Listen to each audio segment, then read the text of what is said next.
job, and I thought she was fabulous. And through a series of events, I began managing her. And as soon as I started managing her, her career took off like a rocket. You know, just fortuitous, I guess. And we became very, very successful. And through managing Bet, I started producing shows on Broadway where I won the Tony, and I produced a television show where I won the Emmy with Dustin Hoffman and Bet, you know, and then I produced The Rose for her, where she got Academy Award nominations. Wow. And then that led me to producing Trading Places, which everybody knows. You know, I think it's the best Eddie Murphy movie. Well, it's a good one. I don't know if it's the best, but it's a really good one. And I'm very proud I made that movie.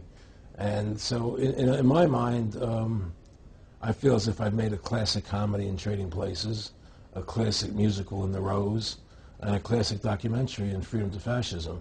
You know, so I'm very proud of my work that I've done as a filmmaker. Back in the late 80s, I was a pretty big silver trader and gold trader. And I don't think I've ever told this story on tape before. I was a pretty big silver and gold trader. And I always paid my taxes, and I took what was a legal tax deduction on my silver trades.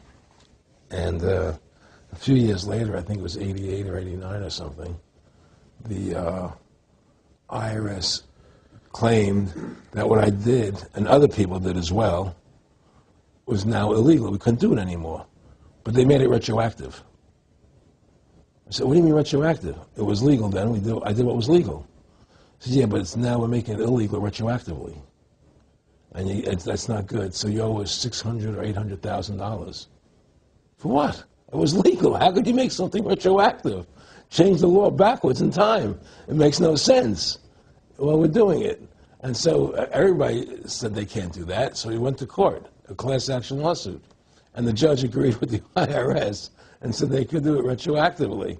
And that's when I knew that there was something wrong in America with the IRS and the system here, you know. Aaron, you were telling me this story last night, and before you even finished saying, in the late 80s, the tax law, I said retroactive.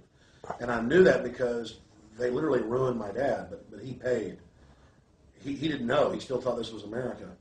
And it was legal tax law, what you're supposed to do. They said retroactively you owe, and with not just retroactive, but they said you also have penalties and interest. That's right. So how do you have penalties and interest on something when they retroactively change the law?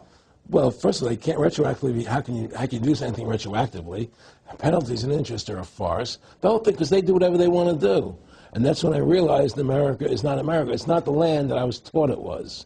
Because they can do whatever they wish to do. And there's nothing the citizen can do about it. Now, you've made America Freedom to Fascism. I want to walk through that film, and I want to encourage everybody out there to get a copy of it on DVD. It was also in theaters around the country, and I think the best film out there on the Federal Reserve and the IRS and the whole banker scam, and I want to discuss that with you here. But I wanted to go back a little bit to the point that we discussed last night, where you don't advise people to not pay. And I do the same thing. People say, well, wait, you're saying it's a scam, but you're saying go ahead and pay it. And I like the way you summed it up. Well, it's really fairly simple. I mean, since making that movie, you know, many people come to me and ask me whether they should pay their income taxes or not, you know, and I never advise people not to pay. And the reason I tell them, I say, look, I've done a lot of research. The Supreme Court has ruled that the IRS has no authority. The 16th Amendment did not give the IRS the authority to tax your labor and your wages. That's a fact. All right, the Supreme Court is the law of the land, you know, and the IRS does not trump the Supreme Court. However, that being the case, the fact is, if the mafia would come to you and say, we want $2,000 a month or we're going to hurt you, I would not advise you not to pay them, because you may get hurt by not paying them. Whether it's legal or not doesn't necessarily matter. You're going to get hurt if you don't. It's the same thing with the IRS. They can hurt you. They can put you in jail. They can torture you. So if you don't pay them, you may get hurt. So I never advise people not to pay. You know, I tell people, yeah, pay your taxes. Look what happened to Congressman Hansen. Yeah, Congressman Hansen's a great example. Pay your taxes. But you know what? Shut down the Federal Reserve System, and eventually you won't have to pay those taxes anymore.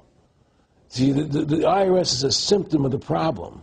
The real problem is the banking industry and the bankers in this country.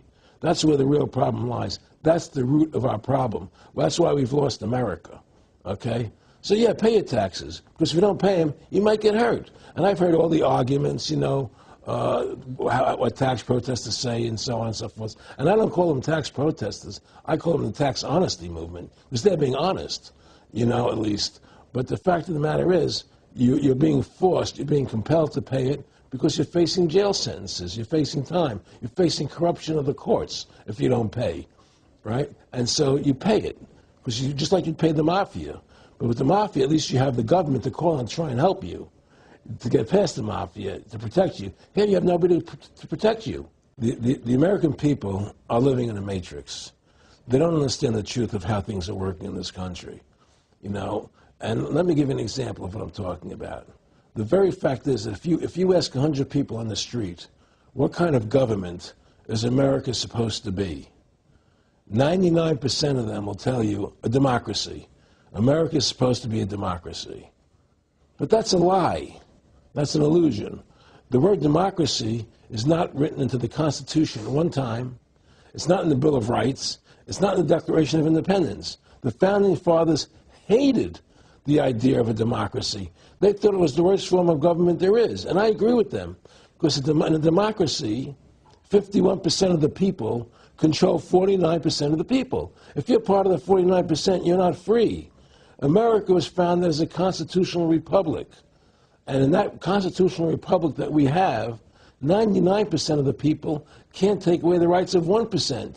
You have your rights because you were born with them. You have God-given human rights that nobody can take away from you. The government, the majority, no matter who they are, I can't take away your rights. And that's what our founding fathers gave us. But the psychological operations that they do to us, they make us believe that we're a democracy and that majority rules, you see? And they want you to believe that. Because then they tell you this poll says this many want this and this many want that and this many want this, and it doesn't have anything to do with anything. Well, Hitler was elected. Hitler was elected. Hitler did everything legally. And in a constitutional republic, a minority is protected against a majority. Wasn't it Benjamin Franklin, to paraphrase, that said democracy is two wolves and a sheep voting on what's for dinner? Exactly. And then he also said, in a republic, the sheep would have a gun to protect himself, you know. And that's the truth. America's not a democracy, but you ask the most intelligent people what form of government America is supposed to be, they'll say democracy. Because that's what they've been brainwashed. They've been psyoped into believing that. They believe that we're in Iraq. They believe we're in Iraq to promote democracy. The word democracy, you hear George Bush saying democracy means freedom. No, democracy equals New World Order. Democracy equals slavery. The word democracy is not synonymous with freedom. It's the opposite of freedom. Democracy is the worst form of government you can have because it's majority rule. And the government can tell you exactly what they want to tell you to do because the majority wants it. I don't care what the majority wants. I live my life as I choose. And if I don't commit violence, theft, or fraud against another human being, I can live my life as I wish. That's my choice. And if I'm allowed to make mistakes, because when you make mistakes, you learn from them. You grow as a human being. We're put on this earth to become the best individuals we can be, to fulfill our God-given potential. Right? We're not here to put on this earth so that the government can tell us how to live our lives and what we must do. We put into these systems and these paradigms. No. The same thing in health. You know, if you're sick, you have to have a certain protocol. Nonsense. You know, be individuals. Think for yourself. Have critical thinking. You know, and so what's happened is that because they've taught everybody that we're a democracy, which is not true, now, so then in 1913, they bring the Federal Reserve System into being, right? And now you have this Federal Reserve System, which then in 1913 got the right to create money for the government, when before that the government created its own money. Now the government, when it needed money, had to borrow it from this private bank called the Federal Reserve, which is a private bank owned by individuals, incorporated in Delaware. And so what happens is now the government